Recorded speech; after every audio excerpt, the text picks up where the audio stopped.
رب زدني علما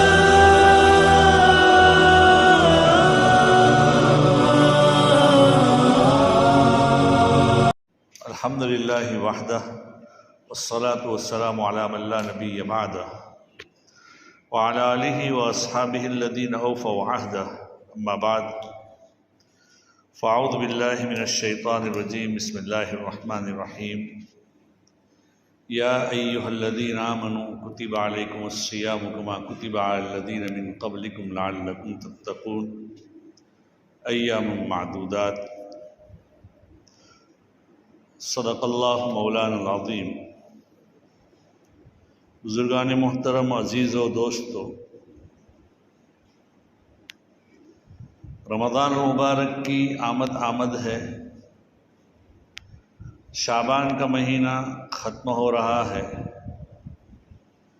نبی اکرم صلی اللہ علیہ وسلم اس مہینے کا انتظار کرتے تھے، اور 2 مہینے پہلے جیسا کہ میں نے بتایا دعائیں کرتے تھے، اللہم بارک لنا فی رجب و شعبان وبلغنا رمضان۔ تو اللہ کے رسول صلی اللہ علیہ وسلم کی یہ دعائیں ہوتی تھی، دعا کرتے تھے کہ اللہ تو رجب و شعبان میں برکت نصیب فرما اور رمضان تک ہمیں پہنچا دے۔ رمضان المبارک کا مہینہ بڑی عظمت والا ہے، بڑی بزرگی والا ہے۔ اس میں حق تعالی شانہ کی بے انتہا بے شمار برکتیں نازل ہوتی ہے۔ امام ربانی حضرت مجدد الفسانی نور اللہ مرقدہ وبرد مضجعہ فرمایا کرتے تھے کہ شعبان کی جو 15 تاریخ ہوتی ہے، جس میں حق تعالی شانہ کی جانب سے جیسا کہ گزشتہ بیان میں بتایا تھا، فرشتوں کو آئندہ سال کے جو فیصلے ہوتے ہیں اللہ کی طرف سے بتلا دیے جاتے ہیں کہ اتنے آدمی دنیا میں پیدا ہوں گے، یہاں اتنے لوگ مریں گے، اتنوں کی روزی میں فراوانی ہوگی، اتنوں کی روزی میں تنگی ہوگی، ان کا یہ ہوگا، ان کا یہ ہوگا، یہ سفر کرے گا، یہ حج کرے گا، یہ ان کے مکان بنیں گے۔ یہ تمام فیصلے جتنے بھی وہ فیصلے فرشتوں کے حوالے کیے جاتے ہیں۔ اور تو امام ربانی مجدد الفسانی فرماتے ہیں کہ 15 شعبان کے بعد ایسا لگتا ہے حق تعالی شانہ کی جانب سے انوارات و برکات کا نزول ہوتا ہے، ایسے جیسا کہ صبح ہونے والی ہو، سورج نکلنے والا ہو، اور سورج کے نکلنے سے پہلے جو روشنی ہوتی ہے دنیا میں، ایسے انوارات نظر آتے ہیں۔ اور جب سورج نکلنے کی تیاری ہوتی ہے تو اور زیادہ روشنی ہوتی ہے، گویا کہ اب سورج نکل ہی گیا۔ ایسے 28 یا 29 رمضان کو، جیسے کہ آج 29 شعبان کو، جیسے کہ آج 29 شعبان ہے، تو اس دن ایسے اللہ کے انوارات محسوس ہوتے ہیں گویا کہ اللہ کی جانب سے رمضان آ ہی رہا ہے۔ تو رمضان کے مہینے کی بڑی عظمت اور بڑی حیثیت، بڑی خصوصیت ہے۔ اس مہینے کی قدر کرنی چاہیے۔ روزہ کا جو مقصد ہے، میں نے جو آیت کریمہ تلاوت کی اس کے اندر یہی چیز بتلائی کہ اے ایمان والو، تمہارے اوپر روزے فرض کیے گئے، اور ایسے فرض کیے گئے جیسا کہ اگلے لوگوں پر فرض کیے گئے تھے۔ کہ ایک چیز کسی ایک کی ذمہ داری ڈال دے تو وہ آسان نہیں ہوتی، لیکن اگر کہا جائے کہ دیکھو آپ جو ذمہ داری ادا کرتے ہیں پہلے لوگ بھی ادا کر کے گئے ہیں، حق تعالی شانہ کی جانب سے یہ کہا گیا کہ کتب علیکم الصیام، کہ تمہارے اوپر روزے فرض ہوئے ہیں جیسا کہ اگلوں پر فرض ہوا تھا، اگلی امتوں پر بھی فرض ہوئے تھے۔ ان میں فضائل رمضان کے اندر انشاءاللہ ساری تفصیل آئے گی۔ اور مقصد کیا ہے روزے کا؟ لعلکم تتقون، شاید کہ تم تقوی اختیار کرو، امید ہے کہ تم تقوی اختیار کرو۔ کچھ ہی دن ہے، ایام معدودات، ایک مہینہ سال کے مقابلے میں کچھ بھی نہیں۔ تقویٰ کسے کہتے ہیں؟ اللہ کا خوف، اللہ کے سارے احکام کو بجا لائے۔ تقویٰ یہ ایسا ہے کہ اللہ کی ایک طرف دیکھے کہ اللہ تعالیٰ کی بزرگی، عظمت، اللہ کی جلالت شان، عظمت برہان ہمارے سامنے ہے، اور ایک طرف ساری دنیا کی انسان جو اپنے لیے نعمتیں سمجھ گیا ہے وہ ہیں، تو ان نعمتوں کو استعمال کرنا، اگر جائز نعمتیں ہیں اس کو بھی چھوڑنا ہے۔ رمضان میں یہ سکھایا گیا ہے۔ جائز نعمتیں کیا ہیں؟ کھانا چھوڑنا ہے، پینا چھوڑنا ہے، اپنی بیوی کے ساتھ جو جائز مقصد پورا کر سکتا ہے اس کو بھی چھوڑنا ہے رمضان کے مہینے کے دنوں میں۔ یہ ہے اصل۔ اور یہ سکھا کر یہ بتلایا گیا ہے کہ آدمی ان دنوں کے اندر جیسے جائز چیزیں چھوڑ رہا ہے ایسے ناجائز چیزوں کو بھی چھوڑنا ہے۔ اللہ کی معصیت اور گناہ کو چھوڑ دو۔ سال بھر تم نے کیا گناہ کیے ہیں؟ ایک گناہ ایسا ہوتا ہے جو عام دنوں میں گناہ کرنا ہے، رمضان المبارک میں اس گناہ کی شناعت اور اس کی قباحت اور بڑھ جاتی ہے۔ ایک گناہ لناوارہ کے اندر کرنا ہے، ایک گناہ بیت اللہ کے اندر کرنا ہے، بہت، اور حرم میں کرنا ہے، اس کا بڑی یہ ہے، قباحت ہے۔ تو ان دنوں کے اندر اللہ کی معصیت چھوڑنا، ان دنوں کے اندر اللہ سے اپنا تعلق لگانا، معصیت چھوڑنا، اللہ کے ڈر سے چھوڑنا، اللہ کے خوف سے چھوڑنا، یہ ایسا ہی ہے۔ اللہ کا خوف کب آئے گا؟ آدمی اللہ کو حاضر ناظر سمجھ رہے ہیں۔ الم یعلم بان اللہ یرا، آپ یقین کریں، آپ کو معلوم نہیں ہے اللہ تمہیں دیکھ رہا ہے۔ وَهُوَ مَعَكُمْ أَيْنَمَا كُنْتُمْ، وہ تمہارے ساتھ ہے جہاں کہیں تم ہو، اللہ تمہارے ساتھ۔ ان چیزوں کا اگر استحضار رمضان کے اندر آ جائے تو سال بھر بھی یہ چیزیں ہو جائے گی۔ اللہ ہم کو دیکھتا ہے۔ یہ ایسا ہی ہے جیسے کہ ایک آدمی کو کہا گیا کہ یہ مثلا ایک تپیلے کے اندر، جن کو تجربہ نہیں ہوتا، مثلا مثال کے طور پر پانی بھر کر دیا جائے کہ یہ پانی ہے، ہاتھ میں اٹھا کر ایک قطرہ بھی گرنا نہیں چاہیے، اور فلاں جگہ فلاں صاحب کے گھر پہنچا دو، اور اگر ایک قطرہ بھی گرا تو ایک ہٹا کٹا آدمی ساتھ میں لے جایا جائے اور کہا کہ اس سے ایک بھی قطرہ گرے تو جوتے اس کے سر پر لگاؤ، جوتے اس کے سر کے اوپر لگاؤ۔ اب اگر یہ آدمی جائے گا اور پیچھے آدمی جوتا لے کر کھڑا ہے تو کیسے سنبھل کر جائے گا کہ مجھ سے قطرہ بھی نہ گرنے پائے اور وہاں پہنچ جاؤں۔ اگر وہ راستے میں کوئی ملے گا تو اس کی طرف بھی نہیں دیکھے گا، راستے میں کوئی چیز کوئی ملے گا تو اس کی طرف نہیں دیکھے گا، بلکہ اس کی نظر یہ ہوگی کہ یہ پانی کا برتن میں وہاں پہنچا دوں اور اس میں سے ایک قطرہ نہ ہو۔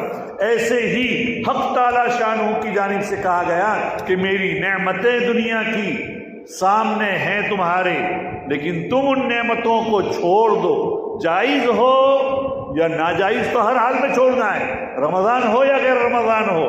لیکن غیر رمضان کی ہمیں کیا تربیت دی جا رہی ہے کہ تم اللہ کے لیے جب جائز نعمتوں کو چھوڑ رہے ہو تو جو چیزیں تمہارے لیے ناجائز ہیں ان تمام کو چھوڑو، بد نظری کو چھوڑو، کسی کی غیبت کو چھوڑو۔ غیبت کرنا کتنا بڑا گناہ ہے اپنے مسلمان بھائی کا۔ ایحب احدکم ان یاکل لحم اخیہ میتا فکرہتموہ، قرآن یہ کہتا ہے لا یغتب بعضکم بعضا، تم میں سے کوئی کسی کی غیبت نہ کرے۔ کیا تم میں سے کوئی یہ چاہتا ہے کہ اپنے مردار بھائی کا گوشت کھائے؟ اتنی شناعت ہے بدعت، تو اس کو بھی، غیبت کو بھی چھوڑ دے۔ دوسرے گناہ ہے، چگلی کو چھوڑے، غلط نگاہی کو چھوڑے، غلط بیانی کو چھوڑے، ڈکیتی اور کسی کے مال کے اوپر ہاتھ ڈالنا چھوڑ دے۔ کسی کو ہم سے، مومن تو کیسا ہوتا ہے؟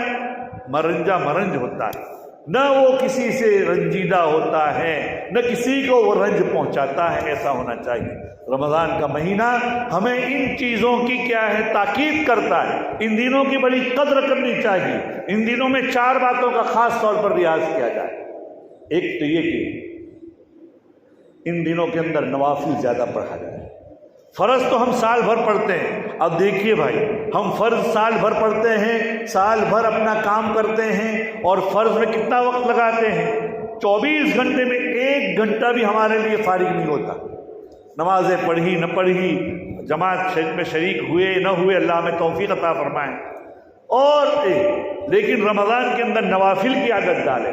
تہجد ہم سال بھر تو اٹھ نہیں پا رہے ہیں، تو کم سے کم رمضان کے مہینے میں سحری کھانے کے لیے ہم اٹھتے ہیں تو اس وقت تو کم سے کم 2-4 رکعت اللہ کے وقت میں اللہ کے لیے یہ کریں. اسی لیے گزشتہ کل ہی ایک آدمی نے لکھا تھا کہ 3 وقت کی 3 گھنٹوں کی قدر کریں رمضان کے اندر. ایک تو تہجد کے وقت کی قدر کریں، فجر کے بعد سے اشراق کا وقت تک کا وقت ہے، بڑے برکات و نوارات کا وقت ہے، اس وقت تک کی قدر کریں. اور تیسری عصر کے بعد سے مغرب تک جو افطاری کا وقت ہے اس کی قدر کریں. ان 3 گھنٹوں کی برابر اگر قدر کرے گا تو حق تعالی شانہ اس کو نواز دیں گے. ایسے تو پورے کے پورے دن کی قدر کرنا چاہیے. ہر وقت اللہ کی لو میں، اللہ کی یاد میں آدمی کو مصروف رہنا چاہیے. تو تہجد اور نوافل کی پابندی. دوسرا یہ کہ یہ قرآن پر کی پابندی کرے. قرآن جتنا بھی ہو سکے اتنا زیادہ سے زیادہ قرآن کی تلاوت کرے. اسی مہینے کے اندر قرآن کریم کا نزول ہوا تھا اور نبی اکرم صلی اللہ علیہ وسلم حضرت جبرائیل امین کو ہر سال دور سناتے اور جبرائیل امین اللہ کے رسول صلی اللہ علیہ وسلم کو سناتے. دونوں ایک دوسرے کو سناتے تھے قرآن پاک. اور جس سال نبی اکرم صلی اللہ علیہ وسلم کا وصال ہوا ہے، آپ کا انتقال ہوا ہے، اس سال 2 مرتبہ سنایا. تیسری بات یہ ہے کہ جتنا بھی ہو سکے اتنا صدقات کو اس مہینے میں عام کریں. اور چوتھی یہ کہ اس مہینے کے اندر حق تعالی شانوں کے سامنے آہوزاری گریاؤ کریں. ایسے اللہ کے سامنے آہوزاری کریں کہ جیسے چھوٹا بچہ اپنی ماں کے دامن کو پکڑ لیتا ہے اور اپنی ماں سے اپنی بات کو منوا کر رہتا ہے. اے اللہ کے سامنے رمضان کے مہینے کے اندر پورے مہینے میں ہمارے بزرگان دین میں سے بھی اخیر میں حضرت مولانا کفایت اللہ صاحب پالنپوری نور اللہ مرکزہ یہاں بھی آیا کرتے تھے. ہم نے بھی ان کے ساتھ سفر بھی کیے ہیں. روزانہ رمضان ہو نہیں، رمضان ہو یا غیر رمضان ہو، 6 گھنٹے دعائیں کرتے تھے اللہ کے سامنے. 6 کلاک تو اللہ کے سامنے ایسے بات منوا کر رہے. اللہ تعالیٰ کیا بڑے رحیم ہے، اللہ بڑے کریم ہے. اللہ بندے کی دعاؤں کو قبول کرتے ہیں.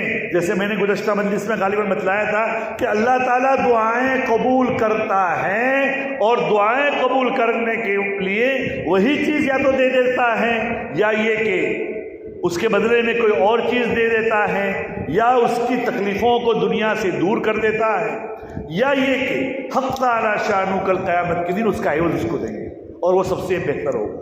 آدمی کل قیامت کے دن تمنا کرے گا کہ کاش کہ میری ایک بھی دعا قبول نہ ہوتی یا آخرت کے لیے جمع ہو جاتی، دنیا میں مجھے کچھ بھی نہ ملے گا. تو اللہ کے سامنے اپنی بات کو منوائیں.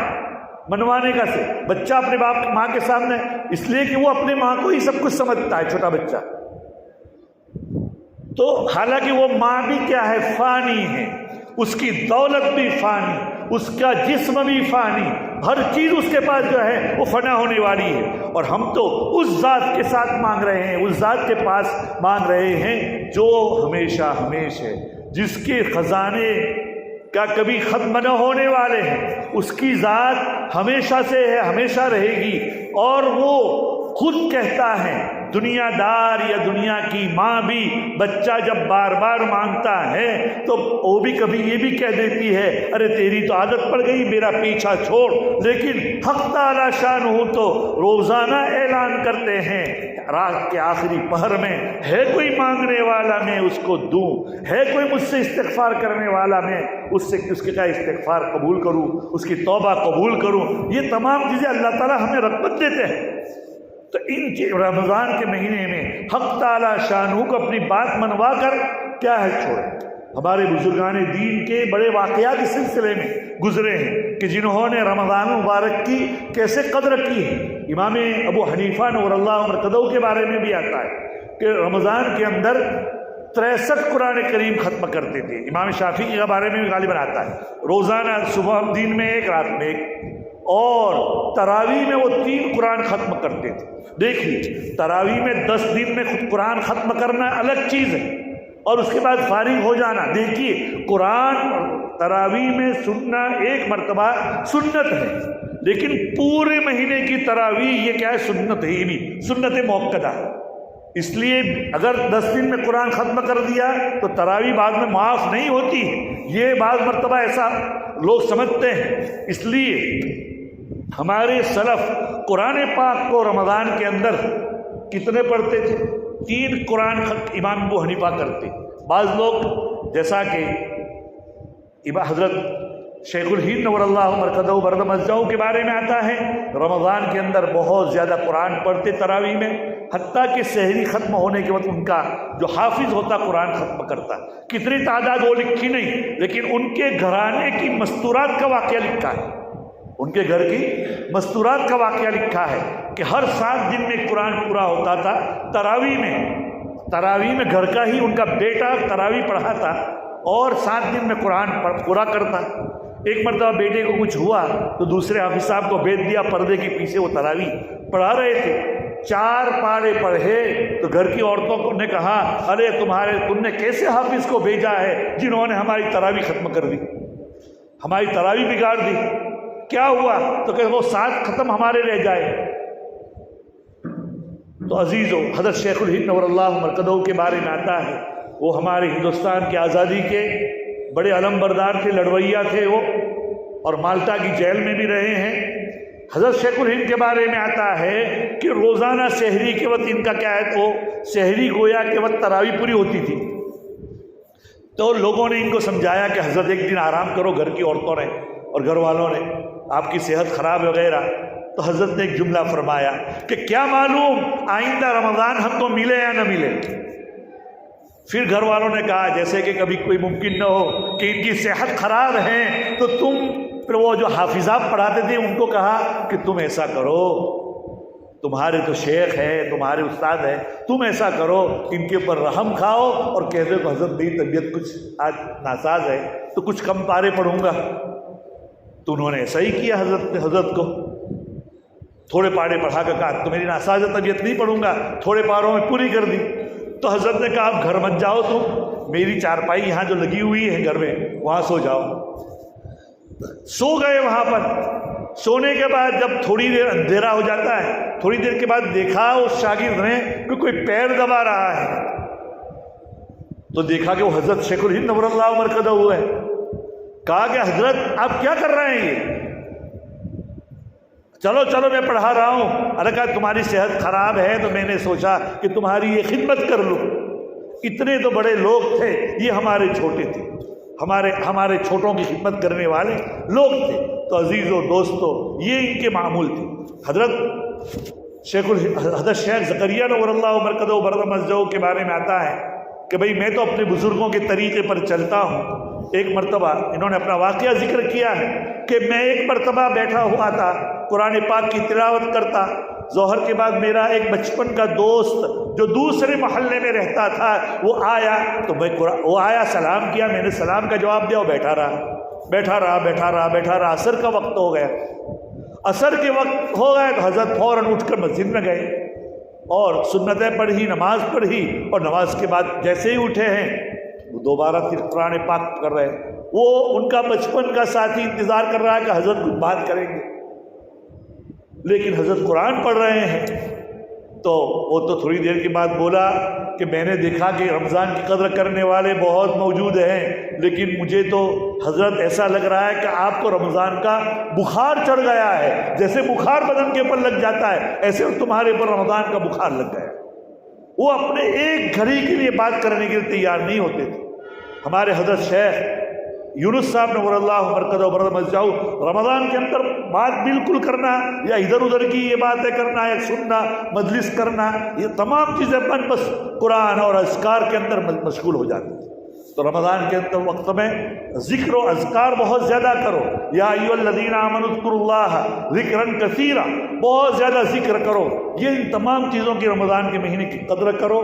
یہ رمضان ہمیں نصیب ہوا ہے، اس کے لیے ہمارے سلف کسی بزرگ کی تعبیر کرتے، کسی بزرگ کی تعریف کرتے تو ایسا کہتے کہ فلاں آدمی نے اتنے رمضان پائے، یہ تعریف کرتے اس انداز، یعنی اتنے رمضان پا کر اس کی قدر کی۔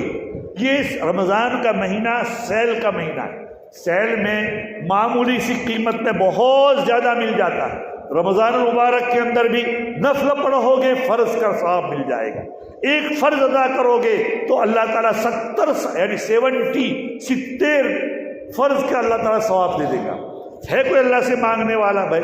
تو ان دنوں کی قدر کرو، آئندہ مہینے کی، یہ جو آئندہ کل سے پرسوں سے جو شروع ہو رہا ہے، حق تعالیٰ شانو ہمیں بھی رمضان المبارک کی قدر کرنے کی توفیق نصیب فرمائے، اور رمضان کے جو مقصد ہے یعنی اللہ کا تقوی وہ حقیقی نصیب فرمائے، اور سال بھر شیخ امام ربانی و مجدد الفسانی وہ یہ فرماتے ہیں کہ رمضان المبارک کے اندر اللہ کی رحمت و انوارات کا جو سیلاب امنڈتا ہے اس کی مثال اور سال بھر کے اللہ کی رحمت کی مثال ایسی ہے جیسے کہ قطرے کو سمندر کے ساتھ، سال بھر جو گویا کہ اللہ کی رحمت کا ایک قطرہ گر رہا ہے، اور رمضان المبارک کے اندر گویا کہ اللہ کی رحمتوں کا سیلاب امنڈتا ہے۔ اللہ تعالی ہمیں قدر کرنے کی توفیق نصیب فرمائے۔ وآخر دعوانا الحمدللہ رب العالمین۔ سبحان اللہ و بحمدہ، سبحانک اللہم۔